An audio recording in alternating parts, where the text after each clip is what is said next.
Hi, I'm Steve Gilmore, and I'm here to talk to you about ESL 540 Home and School Connections. This is the fourth or fifth time I've actually recorded this tonight, and I'm kind of done with it. So excuse me if I'm really short and quick.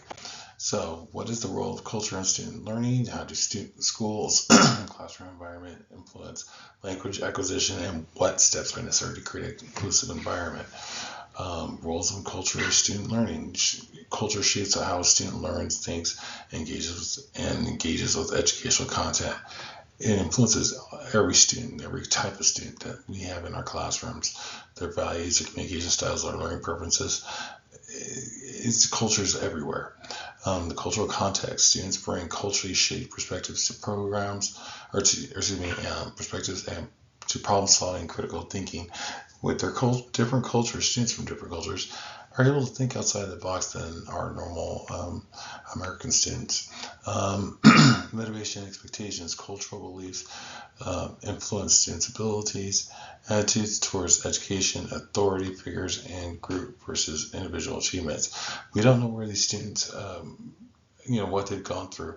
They've gone through some ups and downs, and they probably had some problems with authority figures in their countries of developing trust.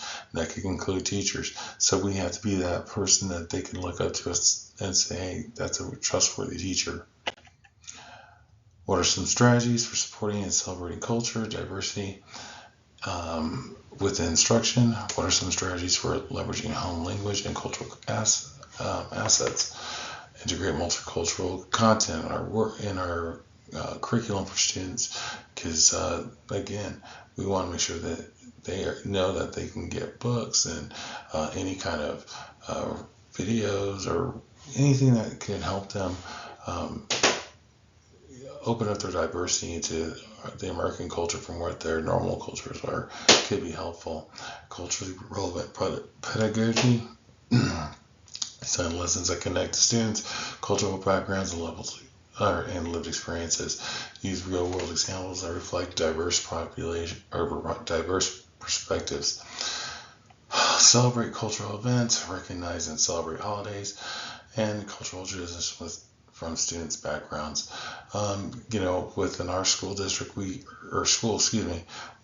really made a big deal of Dia de los Muertos this year, and a lot of our students took notice of that and really participated in that holiday. Encourage student voices, provide opportunities for students to share their cultural traditions, stories, and languages. Again, these students are from all over the world, bringing them all over Latin America. Let's hear what they have to say there in their stories and how they got here. Visual representations, have pictures, maps of different Latin American countries or any other countries in the world, so students can see where they came from and point it out in discussions. Collaborative learning, use group work to encourage students from different backgrounds to collaborate and learn from our students. That also helps for students who are stronger in English or whatever the subject may be to help those students who are slightly behind. Okay.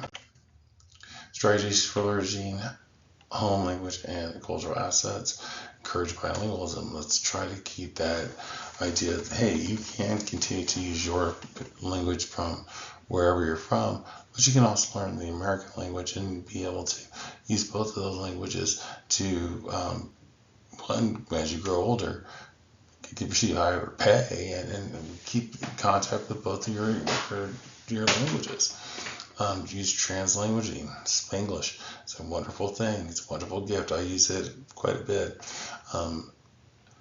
It's something that students learn fairly easily and quickly because they learn a lot of their home language, which they usually is their native language. And then when they're in school or public, they use maybe more English. So they develop Spanglish.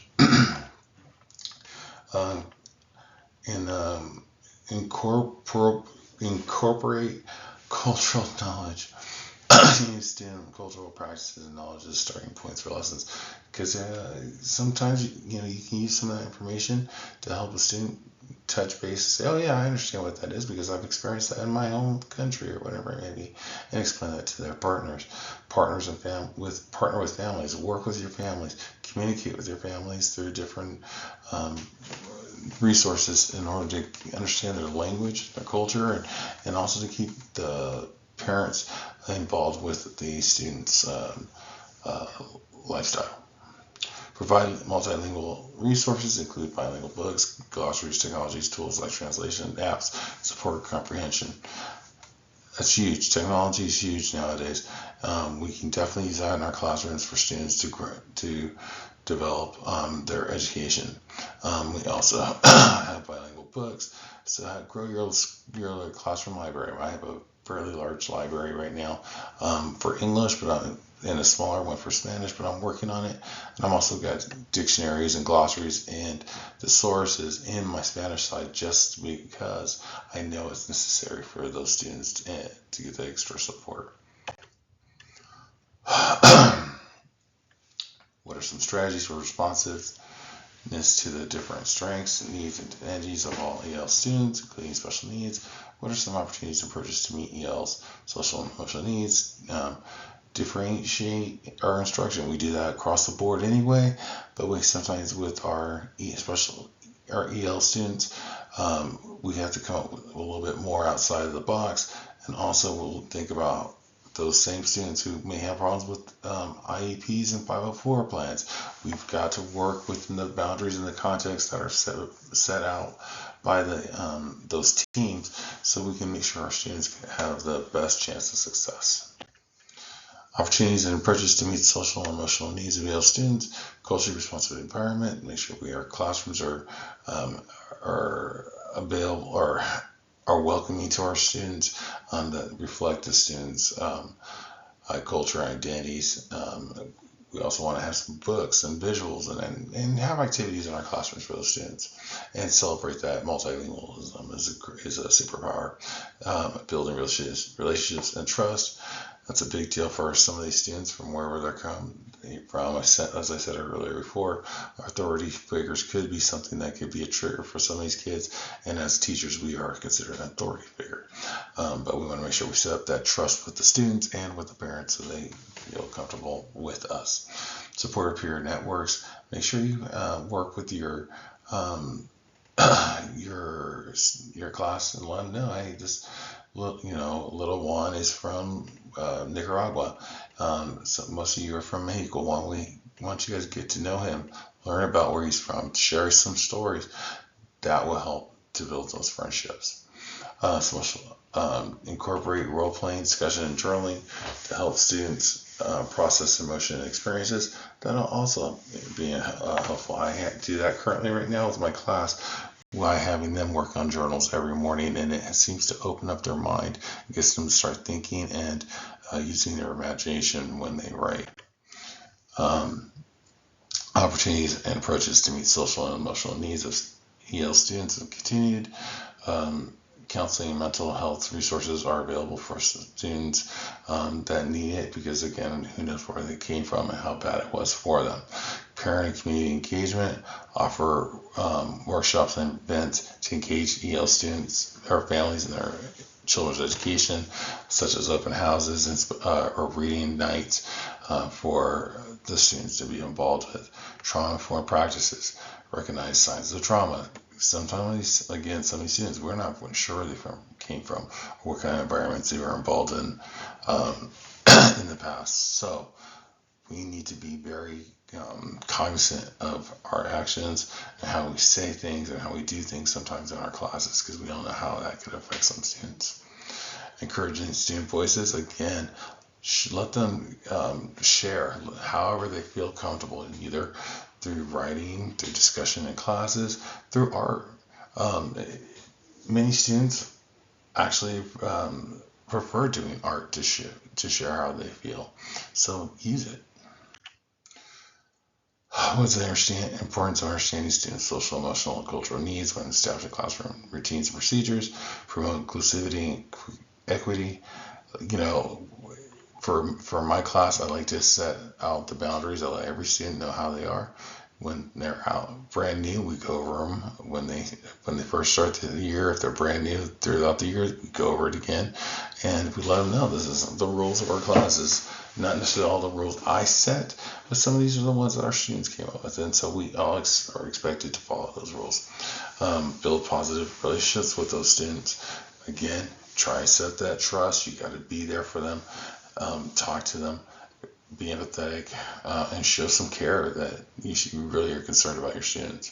Support emotional well-being. Routines that consider emotional needs, such as incorporating mindfulness, movement breaks, and opportunities to share feelings. Students manage stress and build emotional resilience. And journaling, I think, is a definite help for students who are going through stressful and emotional times. How might family and community practice funds or knowledge influence language learning? Cultural relevance with our conversations and what we're pushing out to our students for them to learn, and make sure it ties in, that we can tie that into notifying parents of what, hey, this is what your student is learning. I hope you can be involved. If you have questions, please feel free to ask. Okay. Exposure to multilingualism. Again, talk about that multilingualism. Not all of us are going to be a language master. I grew up half Mexican, and so my language in Spanish is not that great, and in English it's not that great sometimes as well. But I use my multilingualism to speak and to teach my classes. What are some strategies to build and foster strong family, community, and school partnerships? Essentially, communication is going to be the key. Building strong family, community, and school partnership, especially for families and English learners. Sharing shared visions and goals. Share that what your school or district has come up with to promote the visions and goals of your district. For your students, we're open about communications. Have that communication, because that's what parents want. They want to know what's happening in their class, and they want to know what's happening with their students. Effective family engagement practices for EL families. Highlighting home language and cultural assets. Make sure we talk about that with the through bilingual books, signage, and activities, and other things that we do in our classroom. Make sure we promote multilingualism. And celebrate their culture and diversity. Intentional communication strategies. Again, make sure whatever we use to communicate with our parents is intentional, that they know that this is for them to communicate with us back and forth. What's nice with modern technology, Remind, ClassDojo, and Canvas are able to do multilingual communication. I use ClassDojo, and I find it to be awesome, because I can type in English to a parent and they can type back to me in Spanish, and we can both communicate perfectly fine. Encouraging family involvement, again, having those literacy nights, and things like that helps bring parents in to participate at the school and get to know the teachers. Parent empowerment, offer classes for parents such as ESL, technology, or advanced advocacy training. And I believe our district recently had an advocacy training program. Here are our citations.